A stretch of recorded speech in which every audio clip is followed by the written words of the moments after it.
In the lesson today, what we'll do is cover the theory behind 3F, 3G and 3H. So that's 3 exercises, but they're fairly quick. The first one is using transformations to sketch graphs, or what I do is not really sketch them, but visualize them. And how does it work? By considering a rule for a graph as a combination of transformations of a more simple rule. Okay, so we consider the simple, or the basic, as I like to refer to it. We can readily sketch graphs of many apparently complicated functions. Now, how does this work? Let's look at the first example. So we want to sketch this graph here, which is a hyperbola, and that hyperbola is based on this basic. So what does the basic hyperbola looks like? Asymptote there, asymptote there, that and that.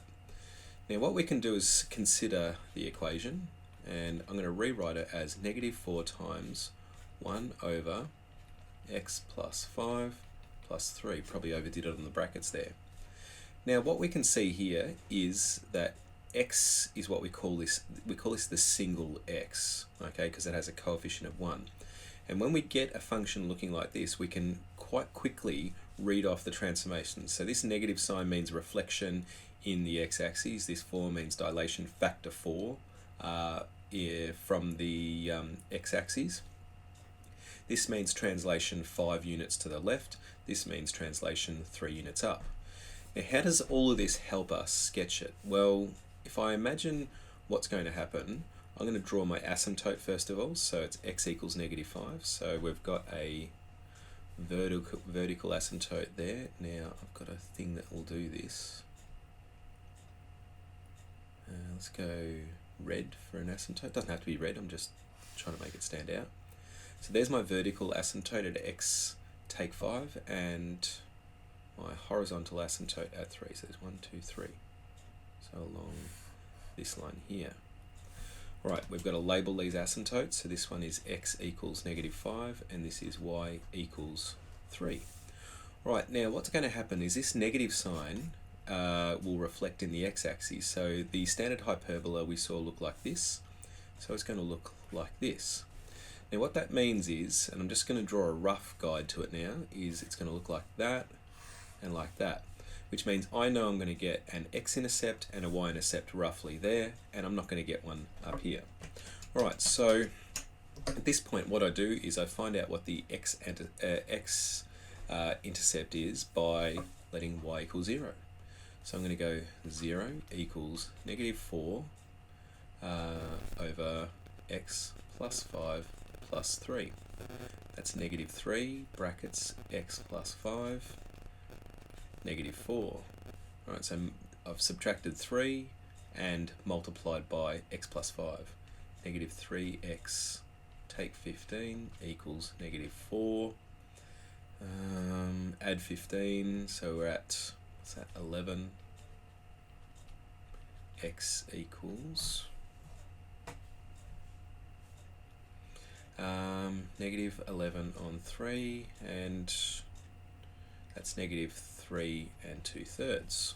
Okay, so what we just found was the X-Intercept at -3 2/3. So this does seem appropriate because here's -3, right? And we know that it's going to look something like that. So I reckon the Y-Intercept will be like 1 or 1.5, 2, something like that. Let's see what it is. Okay, so the Y-Intercept occurs when x is equal to 0, so we've got y equals -4 on 5 plus 3, which is -4 on 5 plus 15 on 5, y equals 11 on 5, y equals 2 1/5. Alright, so here is 2 and 1/5 is roughly there. Alright, now I'm going to struggle a little bit here to draw this because I'm using this this pad next to the computer to draw on, not directly on the screen. So my graphs usually look really bad. So I'm going to try my best, but it should be nice and smooth. Your graphs in your books should be nice and smooth. In fact, it sometimes helps if I zoom out on the graph. Let's try that. Alright, so what I'm going to do is zoom out and try to draw this the best I can.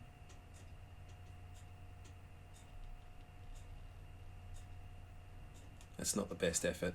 So again, in your books, can you make sure it's a nice smooth curve going through the points? This, again, in your books is problematic because what happens is it starts to move away from the asymptote and then goes back towards the asymptote. So VCAR will not like that in a graph, so don't do that.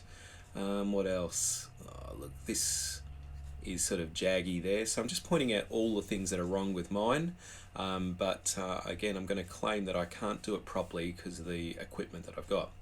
Alright, so what should happen then is you should get a rough kind of, so if you imagine this graph here over here, it should look roughly the same. So I'm just going to try and repeat that. So there, going through, something like that. Okay, again, that's problematic there, but struggle to sketch graphs with this thing. Alright, so state the domain. So X is an element of all reals, not including the asymptote. And Y is an element of all reals, not including that 3. You can't get a 3 out of the function. Alright, what about this one here? So sketch the graph of this thing here by considering this. Alright, so the way I'm going to do it is I'm going to rewrite this graph here with one single x, negative, root, negative comes out as a common factor, x, take 4, take 5.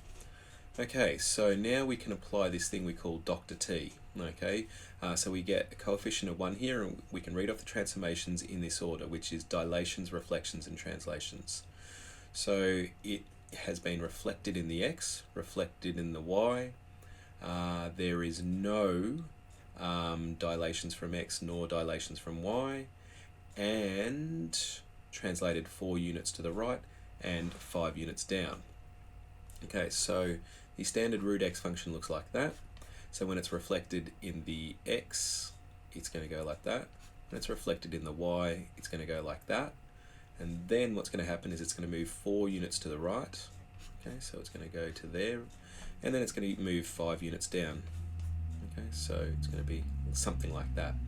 So what we're going to get is, so 4 units to the right, 5 units down, which is there, and it's going to flick down like that, giving us an X-intercept, Y-intercept rather, somewhere around here. Alright, so 7, 8 maybe, 6 maybe even, I don't know.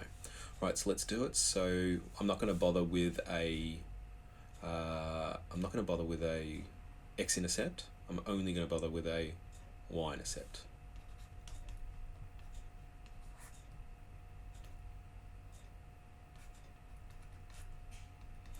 Okay, so the Y-intercept occurs when x is equal to 0. So I'm going to get the negative square root of 4, take 5. So this is negative 2, take 5 is negative 7 down here. Right, so 0, neg 7. This point here is going to be, what was it? 4, negative 5, and let's just join them up. Oh, that's not bad. Okay, forgot something for the previous question. We're just going to label the axes intercepts.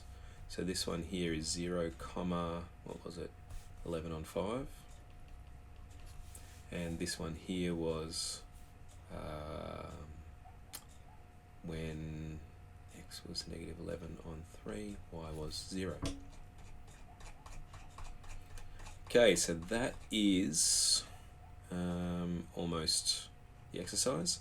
So we've got a graph here, and we need to do these transformations. So basically, yeah, these are good questions, these ones. So what we don't have is a function to plot. They just want us to do this transformation, given this is the function, and it has these 3 points on it. So the first thing to note is this transformation is a dilation half from y.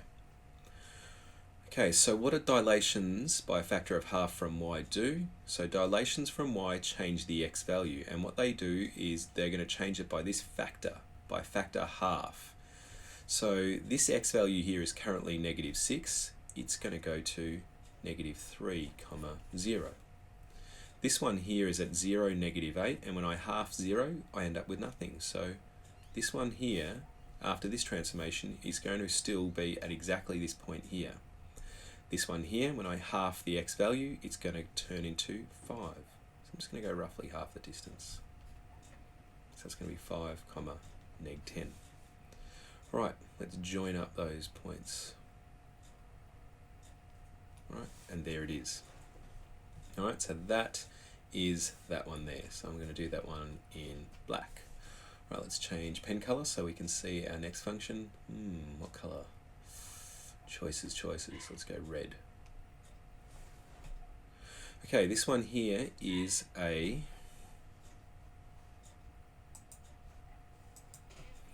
so the transformations for this one, that is a reflection in y. And this is down 1. So I'm just going to write that in very shorthand. But if I was stating the transformations, I would say reflection in the y-axis and translation 1 unit down. All right, now, so we're considering this blue function again. When we reflect in the y-axis, what that does is it negates the x value. So this -6, will become +6. This 0, -8 will stay at 0, -8. And this 10, -10 will become, we'll go down here, will be -10, 10. Now what we've got to do is drop it down 1 unit. So this, let's just say here is -1. We'll go there. So that's going to be 6, -1. This drop down 1 unit will be 0, -9, and this one drop down 1 unit will be -10, stuffed up the plotting of that one. Let's just rewrite the coordinates there. So the coordinates here will be -10, -10. Then it'll be -10, -11. Right, so there is my graph. So I'm going to try my best and draw that.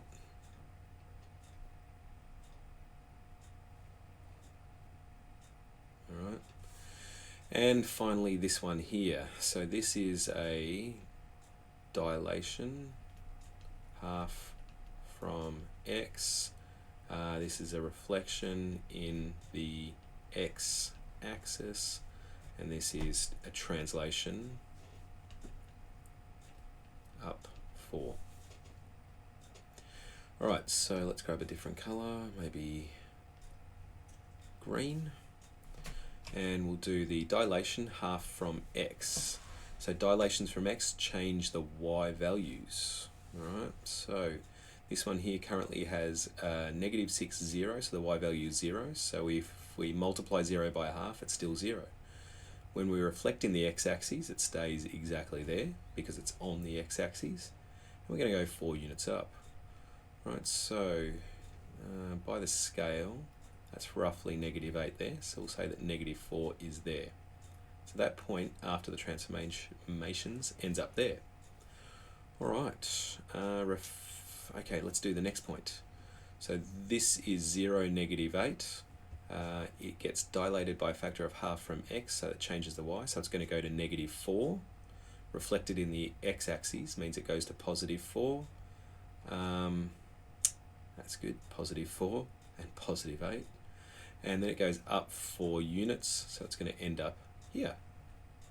Right, so what did we have there? That one was -6, 4. This point here was 0, 8. Now the final point is this one here. Okay, so half from the x-axis means that we go to -5, so that's roughly there. reflected in the x-axis will go to positive 5. Okay, so we'll say it's about here, then positive 9. So here's 8. Let's try and go one more unit up from there. We're going to pop it here. So this is going to be 10 as an x value, and the y value was positive 9. Alright, let's look it through. Nah, missed.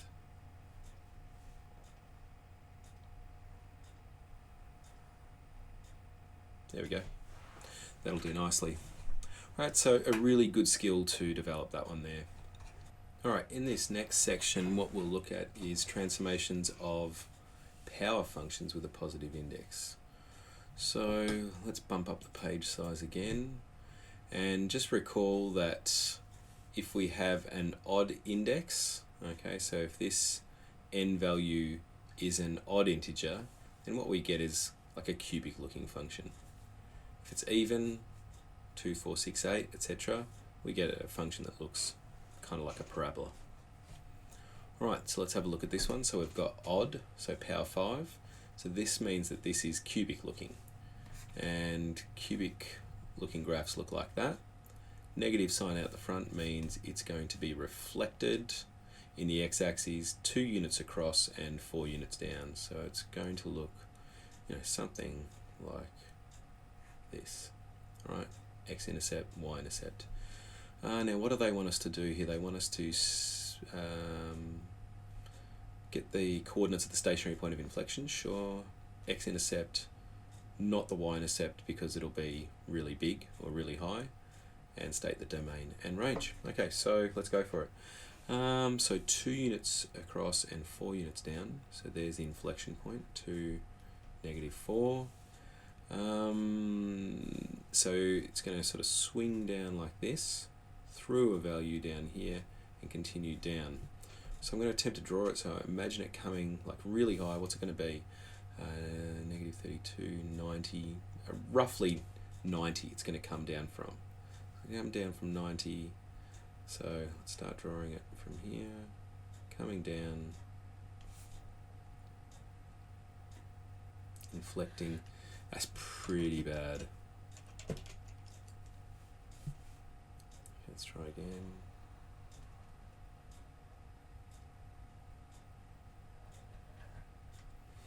Alright, so I'm going to run with that again if you can smooth out your curve a bit as well. So here's the X-Intercept. So the X-Intercept occurs when f of x is equal to 0.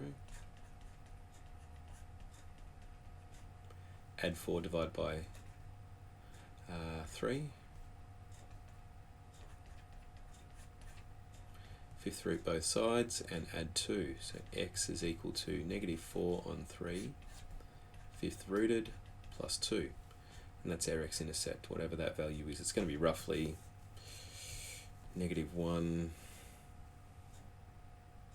fifth root of almost -1 is -1. It's going to be roughly -1. So if you get an approximation of that, it should be roughly -1. So that's good enough. And it's going to be -4 on 3, all to the 1/5 plus 2, comma 0. So that x value there and that y value. Domain. So domain is x is an element of all real numbers, y is an element of all real numbers. Done. Okay, this one here is a power 4, so that's like a parabola, 4 units to the left, 1 unit up and inverted. So 4 units to the left is there, 1 unit up is there. Let's get so it wants the axes intercepts with coordinates. So y equals 1 take away 4 to the 4. What's 4 to the 3? I'll turn this into base 2. 1 take away 2 to the 2 to the 4. Y equals 1 take away 2 to the 8. Oh, that's massive. What's 2 to the 8? 256, I think. That's like -255. So we're not going to plot the Y-intercept, we'll just plot the X-intercepts, which will be like somewhere there and there. So X-intercept occurs when y is equal to 0, 1 takeaway, x plus 4 to the 4. So negative 1 divide by the negative means that we've got x plus 4 to the 4 equals 1. Now we're going to fourth root 1, and because we're even rooting or finding an even root of this number here, the answer is going to be plus or minus the fourth root of 1, which is just 1. X equals negative 5, x equals negative 3, which makes perfect sense. So there they are. So it's basically going to come up like that, bottom out, and come back down, intercept down here, I think at 255 if I've evaluated my power 2 correctly. Alright, so that is power function, so 3g. And finally, determining the rule for a function from its graph. Okay, so the graph of this power function has a turning point at 2, 2, passes through the point 0, 4, find the values of a, h, and k. Okay, so what we'll do is bang that in there as the turning point. So we're going to write it as y equals a, x, take 2 to the 4 plus 2. Then what we'll do is sub the 0, 4 in to see what the dilation factor is and whether it's been reflected or not. Hasn't been reflected, but well, that'll come out anyway. 4 equals a, negative 2 to the 4 plus 2. Now 2 to the 3 is 8, 2 to the 4 is 16. So we've got 2 equals 16a, a equals 2 on 16, which is an eighth.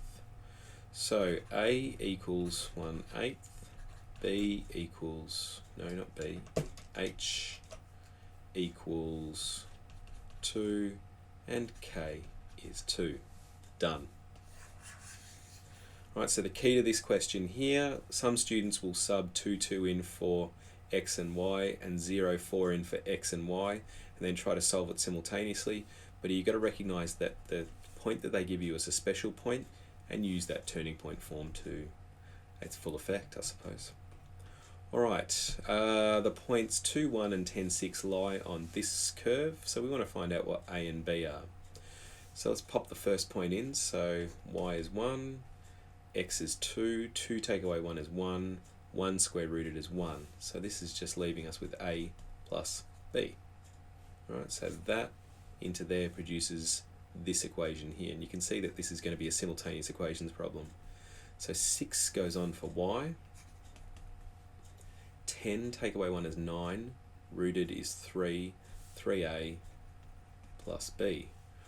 Alright, so this is 1, this is 2, and we'll do 2 take 1, so that's going to be 5, 2a, a equals 5 on 2.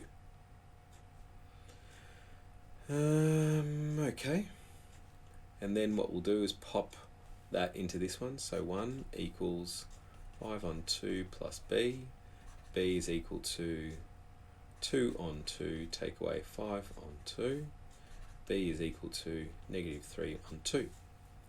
Right, so there's a, there's b, so our equation doesn't even ask for it, but we can do it anyway, is 5 on 2 root x take 1 plus b take away 3 on 2. And what we could do, and will do with GeoGebra now, is just plot that and make sure it does go through those points. Okay,